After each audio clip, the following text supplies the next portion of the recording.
A ver, pensemos en una cosa. Tenemos coches que se conducen solos, inteligencia artificial por todas partes, y sin embargo, nuestro sistema educativo parece sacado de una foto en blanco y negro. ¿Por qué? Pues hoy vamos a meternos de lleno en este tema. Vamos a ver por qué el modelo actual hace aguas y, lo más importante, qué se está proponiendo para construir el futuro del aprendizaje. Y para empezar, nada mejor que esta frase que seguro que hemos oído 1000 veces. Se la atribuye a Einstein y, la verdad, da en el clavo. Viene a decir que si le pides a un pez que trepe un árbol, pensará toda su vida que es un inútil. Y esto, en el fondo, es una metáfora perfecta de lo que pasa muchas veces en la escuela. Un sistema único para todos que, en lugar de sacar lo mejor de cada persona, a veces, pues, hace todo lo contrario. Vale, entonces, para saber a dónde queremos llegar, lo primero es entender bien de dónde partimos. Así que, en esta primera parte, vamos a hacer eso, un diagnóstico. Vamos a ver cuál es exactamente el problema con este modelo educativo que hemos heredado. El corazón del problema, muchas veces, está aquí, en lo que llamamos el currículo tradicional. A ver, para que nos entendamos, es como una receta de cocina, pero de las súper estrictas.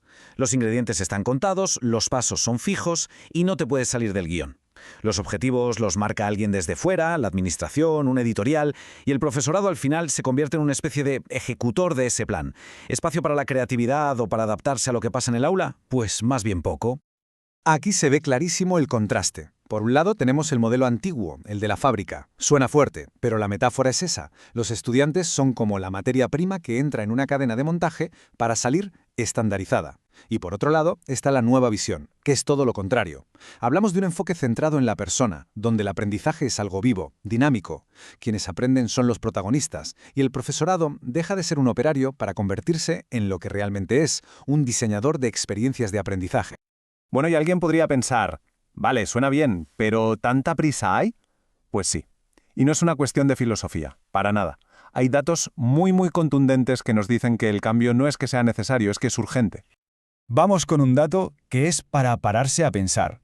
Un estudio en Estados Unidos reveló que el 98% de los estudiantes de secundaria decían que se aburrían en clase. Ojo, esto no es una anécdota, es una auténtica crisis de desconexión. Algo muy gordo está fallando cuando casi la totalidad de una generación siente que lo que pasa en el aula no va con ellos.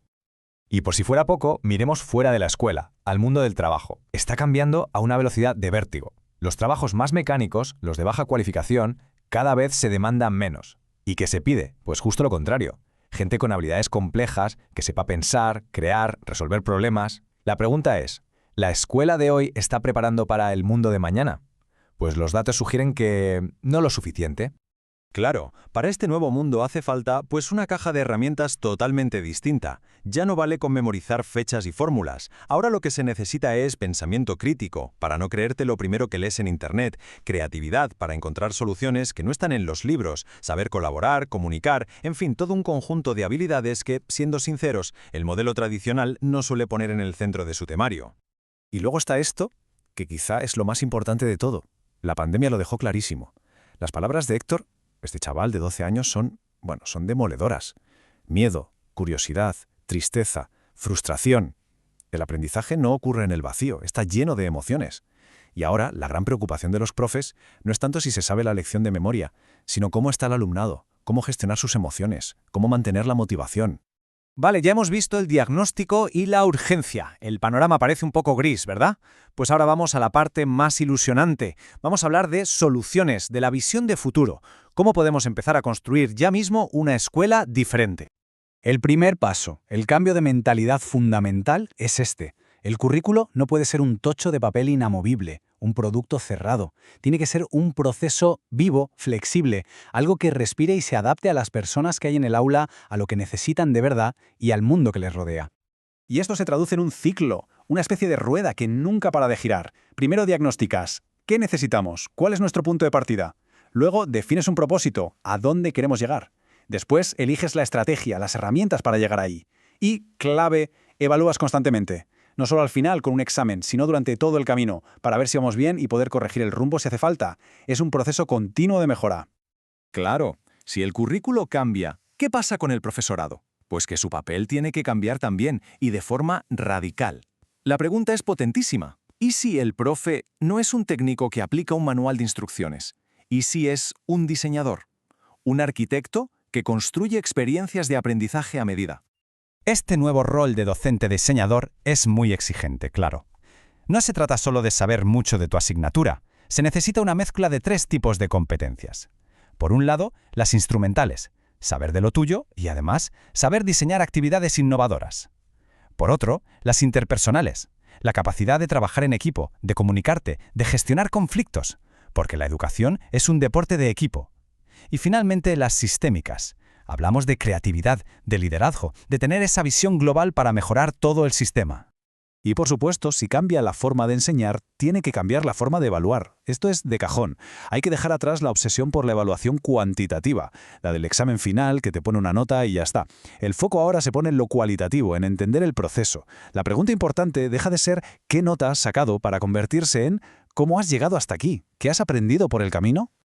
Y claro, esto nos abre un mundo de posibilidades para evaluar. En lugar del examen de siempre, podemos usar métodos mucho más reales y significativos. Por ejemplo, proyectos que tengan un impacto en el barrio, usar portfolios digitales donde se vea la evolución, actividades basadas en juegos, incluso que el propio alumnado se evalúe a sí mismo y a sus compañeros. Se trata de hacer visible el aprendizaje de muchas maneras diferentes. Y con todo esto, llegamos al núcleo de la cuestión, al cambio que quizá lo sostiene todo. Y es algo tan simple y a la vez tan revolucionario como reconocer que aprender es un acto emocional. Siempre lo ha sido. De hecho, fíjense en esto. Un estudio muy reciente preguntaba al profesorado por sus mayores preocupaciones después de la pandemia. Y los resultados son clarísimos. Lo que más les quita el sueño no es que se aprenda los contenidos, que también, sino la motivación del alumnado y cómo gestionar sus emociones. Esto ha pasado a ser la prioridad número 1, por encima de lo puramente académico. Por eso, una de las grandes tareas de la educación del futuro es ayudar a aligerar esa mochila emocional que todos llevamos. ¿Y cómo se hace eso? Pues creando climas de confianza, espacios seguros donde se pueda hablar de lo que uno siente sin miedo a ser juzgado, donde se pueda expresar el miedo, la frustración y aprender a soltarlo para poder, entonces sí, seguir aprendiendo. En resumen, el camino para humanizar la educación tiene varias paradas clave. Primero, reconocer que las emociones importan, y mucho. Segundo, poner el bienestar en el centro de todo. Tercero, innovar con métodos que respeten que cada persona es un mundo. Y por encima de todo, conectar. Crear lazos fuertes, relaciones de confianza. Porque sin esa conexión humana, todo lo demás se cae. Así que terminamos con la pregunta del millón, la que de verdad abre el debate. Si la escuela deja de ser una fábrica, ¿entonces qué es? ¿Un laboratorio de ideas? ¿Un taller de creación? ¿El corazón de la comunidad? No hay una sola respuesta, claro. Y esa es la buena noticia, porque el futuro del aprendizaje es algo que tenemos que diseñar y construir entre todos.